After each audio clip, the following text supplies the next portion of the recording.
Hey, I'm Ryan Reynolds. Recently, I asked Mint Mobile's legal team if big wireless companies are allowed to raise prices due to inflation. They said yes. And then when I asked if raising prices technically violates those onerous two-year contracts, they said, "What the f*** are you talking about, you insane Hollywood ass?"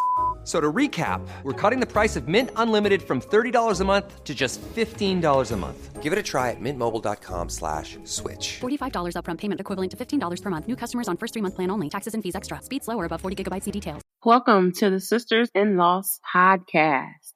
Abortion and elective termination has always been a topic in the U.S. with many opposing views. Roe v. Wade was a 1973 landmark decision by the U.S. Supreme Court. The court ruled that a state law that banned abortion, except to save the life of a mother, was unconstitutional. The ruling made abortion legal in many circumstances. With the 2020 presidential election right around the corner, states like Alabama, Georgia, and recently Missouri are attempting to pass laws to reduce gestational age for abortions up to banning abortions in those states altogether, attempting to overturn Roe versus Wade. For September, we are exploring the healing and grief side of abortion on the Sisters-in-Laws podcast.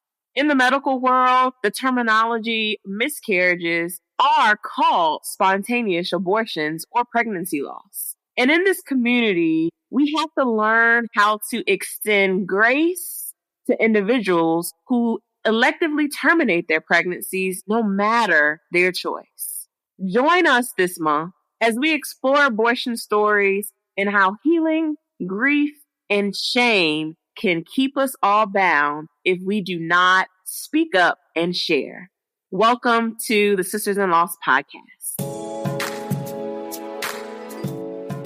You're listening to the Sisters-in-Laws podcast, a faith-based grief and loss podcast for Black women, where you will hear stories of miscarriage, infant loss, stillbirth, and infertility to learn there is a testimony in tragedy.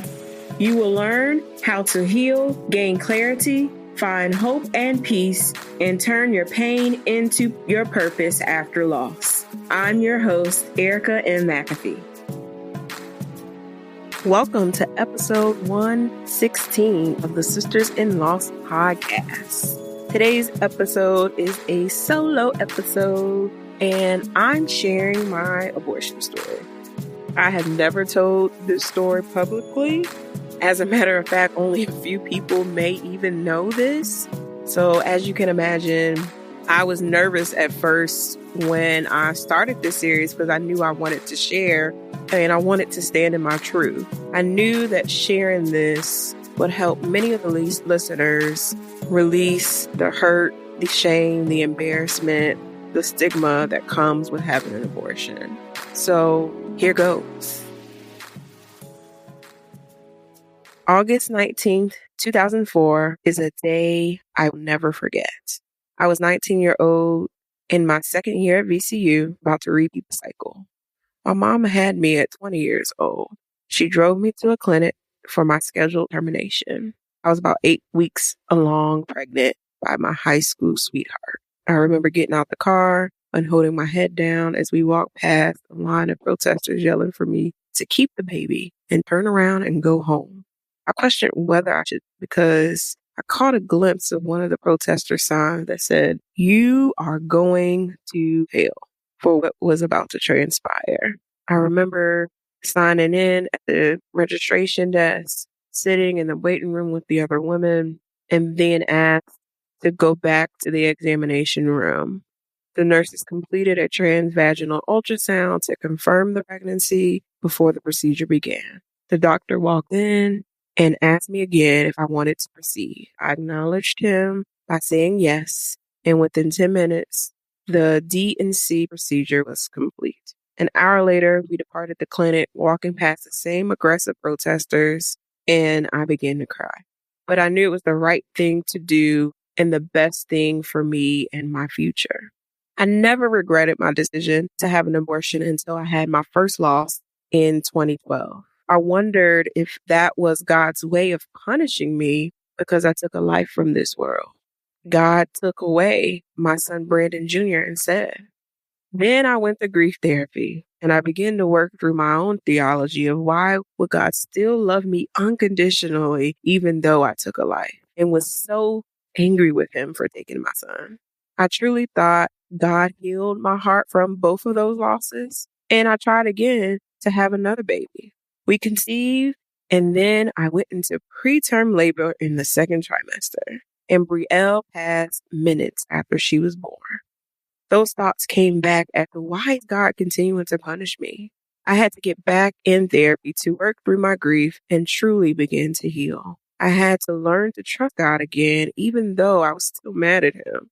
I had to learn to trust and love my body again. I had to do the work. There was no way around me sitting with my own grief and understanding how that will affect subsequent pregnancies. I knew I was ready again when I began to pray to God to speak to my husband about when the right time was to begin trying again. Our Healing in Prayer Summit is coming soon, just in time for Pregnancy and Infant Loss Awareness Month in October. The summit will be held on Tuesday nights for the entire month of October, beginning on October the 1st, 2019 at 7 p.m. Eastern Standard Time. Registration to the Healing in Prayer Summit is free. And guess what? Everything is going to be online and live.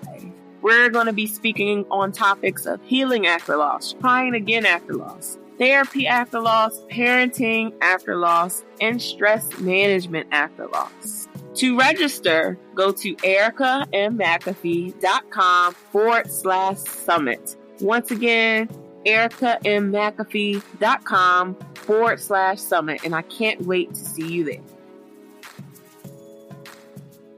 When my husband Brandon brought up the possibility of trying again, I knew it was nothing but God, because I knew that's what I had been praying for. So we conceived again. This time I knew God was going to grant me the desires of my heart. I blogged weekly my pregnancy updates and took weekly bump pictures. Most importantly, I had a village praying for me, y'all. I knew God was going to show up and out in this pregnancy, roadblocks and all. Until at week 32, at 8 months, I was in training and felt very funny. I was not having contractions, but my stomach was rock hard. I did not know what was going on, so I went home to sleep it off. I woke up in pain and immediately called my husband, and we rushed to the hospital. My miracle baby, my rainbow baby, Maxwell Emmanuel, was born on August 19th, 2014. 10 years on the exact same day of my abortion. 10 years before I was walking into a clinic, and God blessed me on that same date, 10 years later, with a miracle. I used to hate when people said to me after my losses, God will give you double for your trouble. But in this case, he truly did. I almost lost my life during my son's birth due to a placenta abruption. God gave me double by giving me a second chance at life and providing me with a baby to hold in my empty arms. So whenever I felt down about having an abortion or experiencing subsequent losses, I remember that God can do exceedingly abundantly above all that we can ask, think, or imagine. I'm a living witness to his amazing grace. If it wasn't for God's grace, I would not have continued to try again. If it wasn't for God's grace, I would not be standing still here in my right mind after abortion, loss, and now battling infertility. If it wasn't for God's grace, I would not be able to continue to listen and interview and share stories like many of you of dynamic women every single week. I thank you, God, for your amazing grace.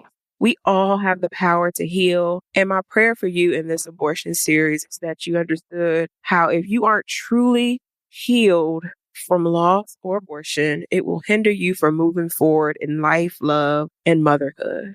Thank you so much for listening to this series. I hope to bring more abortion stories next year in 2020. If you have not rated or reviewed the podcast, please do so. Your reviews are so important to me.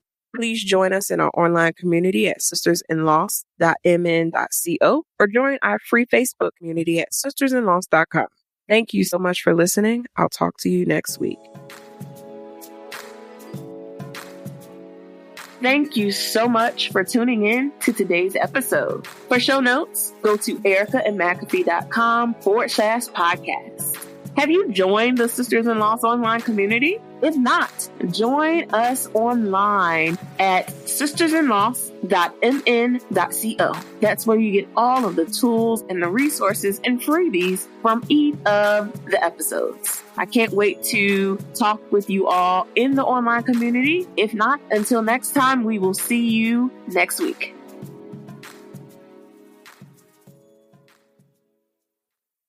Ryan Reynolds here for, I guess, my 100th Mint commercial. No, don't. I mean, honestly, when I started this, I thought I only have to do like 4 of these. I mean, it's unlimited premium wireless for $15 a month. How are there still people paying 2 or 3 times that much? I'm sorry, I shouldn't be victim blaming here. Give it a try at mintmobile.com/switch. Whenever you're ready. $45 upfront payment equivalent to $15 per month. New customers on first 3-month plan only. Taxes and fees extra. Speed slower above 40 gigabytes. See details.